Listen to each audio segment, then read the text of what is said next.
হরে Krishna, Radhe Radhe. GK BKM এর চ্যানেলে আপনাদের সবাইকে সুস্বাগতম।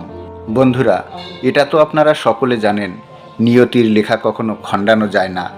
কপালে যা আছে তা তো ঘটবেই। আসল সত্য এটাই।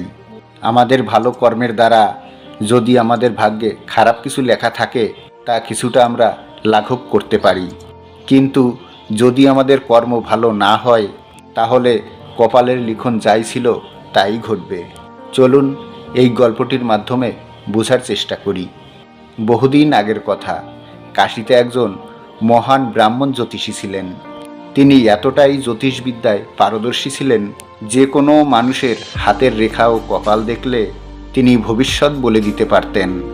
জ্যোতিষবিদ্যায় তার খ্যাতি এতটাই ছিল যে দূর দূরান্ত থেকে মানুষজন তার কাছে ভাগ্যের ব্যাপারে ভবিষ্যৎ জানার জন্য ভিড় করত। সবার মুখে একটাই নাম, পণ্ডিত শঙ্করানন্দ। এই শঙ্করানন্দ যা যা বলতেন, অক্ষরে অক্ষরে তা মিলে যেত। ধীরে ধীরে তিনি অনেক প্রতিপত্তি ও ধনসম্পত্তির মালিক হয়ে উঠলেন। কিছুদিন পরে তার ঘরে এক সুন্দর পুত্র সন্তানের জন্ম হয়। এই পুত্র সন্তান এতটাই উজ্জ্বল বর্ণের হয়, মনে হয় শরীরের সমস্ত তেজ তার মধ্যে বিদ্যমান। তাই তিনি নিজের পুত্র সন্তানের নাম রাখেন রবিশঙ্কর। ধীরে ধীরে তার বয়স বাড়তে থাকে। এখন তার বয়স 6 বছর। ওই শিশু প্রায়ই দেখত তাদের বাড়িতে অনেক লোকজনের ভিড় হয়, তাদের ভাগ্যে কি আছে তা জানতে এবং ভবিষ্যতের কথা জানতে। তাই তারও মনে হয় যে বাবা কি আমার ভাগ্যটা একবার দেখে দিতে পারতো না, আমার ভাগ্যে কি আছে। কিন্তু বাবাকে সে বলতে পারতো না। তাই সে তার মাকে বলল। এরপর পণ্ডিত শঙ্করানন্দকে তার স্ত্রী ডেকে বলল, আচ্ছা, তুমি সবার ভাগ্যে কি লেখা আছে তা বলে দিতে পারো, তাহলে আমাদের সন্তান রবির ভাগ্যে কি আছে সেটা যদি দেখে আমায় একটু বলো, আমার খুব জানতে ইচ্ছে করে। শঙ্করানন্দ এর আগে পর্যন্ত কথা ভেবেই দেখেনি বা তার মনেও পড়েনি। তিনি বললেন, বেশ, রবিকে তুমি আমার কাছে নিয়ে এসো। তাই মা যথারীতি রবিকে নিয়ে এসে বাবার কাছে বসিয়েছে। বাবা শঙ্করানন্দ তার পুত্র রবিশঙ্করের হাত দেখে ঘামতে থাকে। তিনি কিছুই বললেন না, শুধু স্ত্রীকে বললেন, তুমি ওকে ঘরে নিয়ে যাও। তার স্ত্রী ছেলেকে ঘরে রেখে এসে স্বামীকে জিজ্ঞাসা করল, এ কি, তুমি এভাবে ঘামছো কেন? তুমি কি কোনো চিন্তায় পড়েছো নাকি? আমাদের সন্তানের ভাগ্যে কি এমন কিছু লেখা আছে যা দেখে তুমি চিন্তিত হয়ে পড়েছো? পণ্ডিত শঙ্করানন্দ তার স্ত্রীকে বলল, আমাদের সন্তানের ভাগ্যে যা লেখা আছে তা সবই ঠিক আছে, কিন্তু যার সঙ্গে আমাদের সন্তানের বিবাহ হবে সে একজন জেলের ঘরের মেয়ে। তার স্ত্রী কথা শোনার পর চমকে উঠল, সে কি, আমাদের ঘরের ছেলে হয়ে সে কিনা একজন জেলের মেয়েকে বিবাহ করবে? পণ্ডিত জ্যোতিষী বললেন, তুমি চিন্তা করো না, আমি যখন জানতে পেরেছি যে আমার ছেলের বিবাহ জেলের ঘরের মেয়ের সঙ্গে হবে, আমি আমার ছেলের ভাগ্য পরিবর্তন করবই করব। কারণ এটাও আমি জানতে পেরেছি যে সেই জেলের পরিবার এখান থেকে 50 কিলোমিটার দূরে বসবাস করেন। আমি এর প্রতিকার করবই করব। এই বলে পণ্ডিত শঙ্করানন্দ সেখান থেকে বেরিয়ে পড়লেন ওই জেলের বাড়ির উদ্দেশ্যে। সেখানে পৌঁছে তিনি দেখলেন এক কন্যা সন্তানের জন্ম হয়েছে। তার বয়স মাত্র 6 মাস। তিনি আরও দেখলেন যে ওই শিশুকন্যার গায়ের বর্ণ, তার চোখ, নাক, মুখ, কি অপূর্ব তার রূপ, যা দেখে হয়তোবা স্বর্গের অপ্সরারাও লজ্জিত বোধ করবে। কিন্তু এখনও তার কোনো নামকরণ করা হয়নি। আজকেই তার নামকরণ করা হবে, আর সেই জন্যই ব্যস্ত সকলে। এমন সময় পণ্ডিত ব্রাহ্মণকে দেখে জেলে ও তার স্ত্রী আপ্যায়ন করে তাকে বসতে দিলেন আর বললেন, কি সৌভাগ্য আমাদের, আজকের এই শুভ দিনে একজন ব্রাহ্মণ মশাই এসেছেন। জেলে পণ্ডিত মশাইকে বললেন, বলুন পণ্ডিত মশাই, কিভাবে আপনাকে সেবা করতে পারি? কি প্রয়োজনে আপনি আমাদের বাড়িতে এসেছেন? পণ্ডিত শঙ্করানন্দ বললেন, আপনারা আমাকে নিয়ে ব্যস্ত হবেন না, আমি এসেছি আপনাদের কল্যাণের জন্য। আমি একজন ত্রিকালদর্শী জ্যোতিষ পণ্ডিত। এই পথ দিয়েই আমি যাচ্ছিলাম, আর আমার জ্যোতিষ গণনায় আমি বুঝতে পারি যে বেশ কিছুদিন হলো এই ঘরে এক কন্যা সন্তানের জন্ম হয়েছে এবং আপনাদের কোনো পুত্র সন্তান নেই। এই কথা শুনে জেলে ও তার স্ত্রী অবাক হয়ে গেল। তারা ভাবলেন, এতটা ঠিক কেউ কি করে বলতে পারে, কারণ তাদের কোনো পুত্র সন্তান নেই এবং 4 কন্যা সন্তান। তখন জেলে বলল, হে ব্রাহ্মণ মহারাজ, আপনি যখন সব কিছু বলতে পারলেন তখন আমাদের বলুন আমরা কি করে পুত্র সন্তান লাভ করতে পারি। পণ্ডিত মনে মনে ভাবলেন, এই তো সুযোগ। তিনি বললেন, আমি যা বলবো তোমরা কি তাই করতে পারবে? জেলে বলল, হ্যাঁ বলুন না, নিশ্চয়ই পারবো। তিনি বললেন, আপনাদের এই কন্যা সন্তানকে কোনো এক ব্রাহ্মণকে দান করে দিতে হবে, আর আমি বেশ কিছু নিয়ম বলবো, সেগুলি ঠিকঠাকভাবে পালন করলে আপনাদের পুত্র সন্তান হবে। তার সঙ্গে আপনাদের এই দরিদ্রতাও ঘুচে যাবে। জেলে বললেন, এত সুন্দর শিশুকে আমরা নিজেদের থেকে কিভাবে আলাদা করে রাখব পণ্ডিত ঠাকুর? আর কি অন্য কোনো উপায় নেই? পণ্ডিত বললেন, আছে, কিন্তু সেটা আরও কঠিন। ব্রাহ্মণ পণ্ডিত জেলেকে বললেন, এই সন্তানকে জলে ভাসিয়ে দিতে হবে। এ কথা শুনে জেলে ও তার স্ত্রী দুজনেই বলল, না না, এটা কি করে সম্ভব? এতটুকু দুধের শিশুকে আমরা জলে ভাসিয়ে দিতে পারি না। তখন পণ্ডিত বললেন, আমি একটা রাস্তা বলছি, শোনো। আমার কোনো কন্যা সন্তান নেই, আমার একটিমাত্র পুত্র সন্তান। যদি এই কন্যা সন্তানকে তোমরা আমাকে দিয়ে দাও তাহলে আমার কাছে এ খুব আদর যত্নে থাকবে। জেলে ও তার স্ত্রী বিচার বিবেচনা করে দেখল তারা গরিব, তারা কি করে 4টে কন্যা সন্তানকে বড় করে বিবাহ দেবে। তার থেকে একজন যদি পণ্ডিতের কাছে থাকে, ভালো থাকে, সেটাই তো ভালো। অন্তত পক্ষে তার তো জীবনটা ভালো হবে, আর আমরা একটি পুত্র সন্তানও পাব। এইসব ভেবে তারা পণ্ডিতের কথায় রাজি হয়ে গেল এবং তারা নিজেদের কন্যা সন্তানকে পণ্ডিতের হাতে দিয়ে দিল।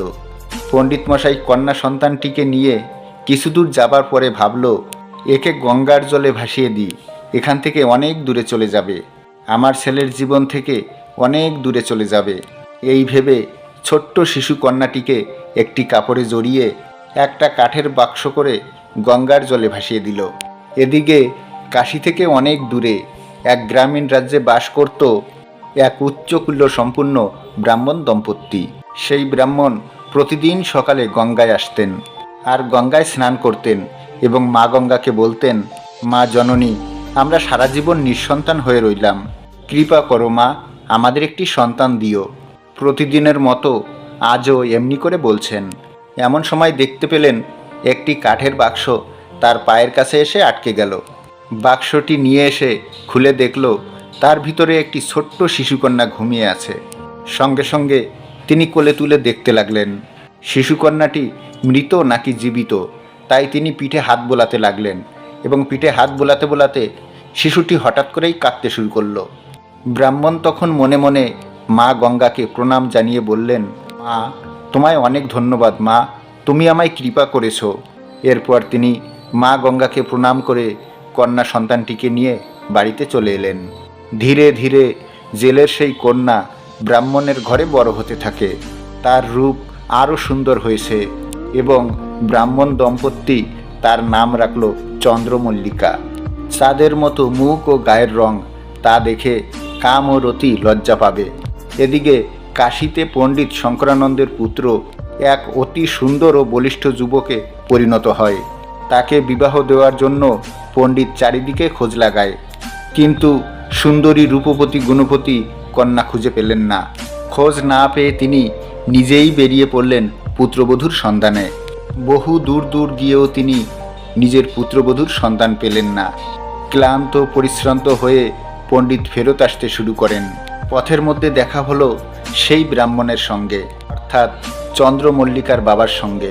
ব্রাহ্মণ মশাই শঙ্করানন্দকে জিজ্ঞাসা করলেন যে তার মতো পণ্ডিত জ্যোতিষী কী কারণে এখানে এই রাজ্যে আগমন, কোনো বিশেষ উদ্দেশ্য? পণ্ডিত শঙ্করাচার্য বললেন, তিনি এসেছেন তার নিজের পুত্রের জন্য এক সুন্দরী রূপবতী গুণবতী পুত্রবধূর খোঁজে। এ কথা শুনে ব্রাহ্মণ বলল, যদি কিছু মনে না করেন তাহলে একটা কথা বলি। শঙ্করানন্দ বললেন, হ্যাঁ বলুন। ব্রাহ্মণ বললেন, আমার বাড়িতে আমার একমাত্র কন্যা আছে, যার নাম চন্দ্রমল্লিকা। আমার মেয়ে বলে বলছি না, সে যেমন গুণবতী তেমনি রূপে সে রূপবতী। আমার মনে হয় আপনি ঠিক যেমন মেয়েকে খুঁজছেন তেমন মেয়েই আমার বাড়িতে বড় হচ্ছে।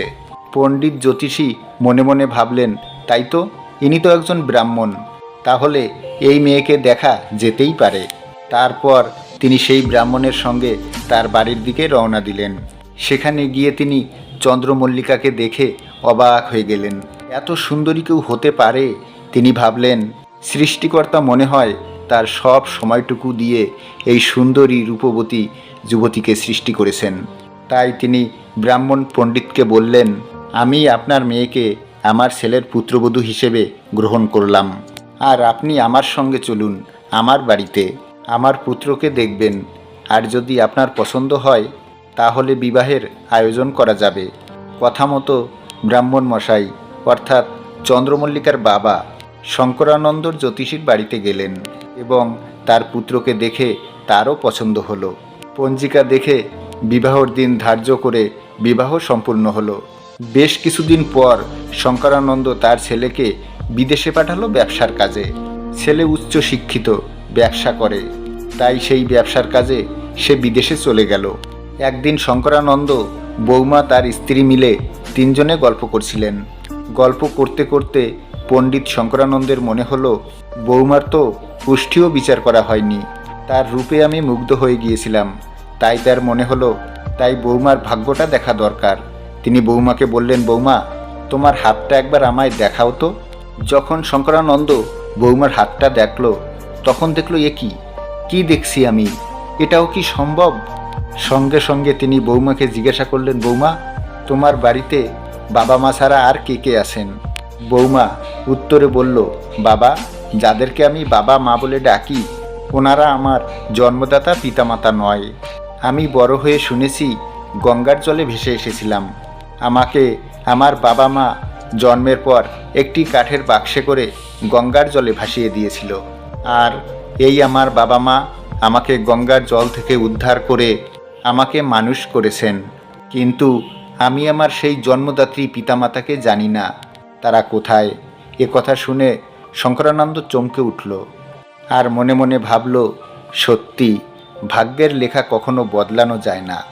তাই বন্ধুরা, কথায় আছে, জন্ম মৃত্যু বিবাহ নিয়তি আগে থেকেই ঠিক করে রেখেছেন। আমরা যেটা করতে পারি সেটা হলো ভালো কর্মের মাধ্যমে গরিব থেকে ধনী কিংবা বড় কোনো দুর্ঘটনাকে ছোট কোনো দুর্ঘটনায় পরিবর্তন করতে পারি এবং জীবনে এইরূপ ভালো কর্মের মাধ্যমে আমাদের জীবনে সুখ শান্তি ও সমৃদ্ধি অনুরূপের গতিপথ পরিবর্তন করতে পারি শুধুমাত্র। আশা করি গল্পটি আপনাদের ভালো লেগেছে। আজ এই পর্যন্ত, দেখা হচ্ছে পরবর্তী কোনো ভিডিওর সঙ্গে। ততক্ষণ আপনারা আপনাদের পরিবারের সঙ্গে, আপনার ঈশ্বরের সঙ্গে সর্বদা হাসতে থাকুন, খেলতে থাকুন। হরে কৃষ্ণ, রাধে রাধে।